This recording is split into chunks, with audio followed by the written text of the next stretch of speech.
DCA 3, mixed review number 10. This is a super easy one. What is the quotient for this equation? Quotient being the answer to a division problem.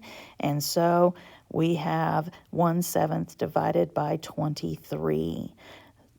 When a fraction I divide, Kentucky chicken fried. Keep, change, flip. So this time we keep the 1/7, it says first, change, divide to multiply, and we're going to flip that 23. So when you flip 23, you're going to get 1 over 23. Multiply straight across. 1 times 1 is 1. 7 times 23. I'm going to have to take that over to the side. 23 times 7. 7 times 3 is 21. 7 times 2 is 14, plus 2 is 16. So 1 over 161 is our quotient.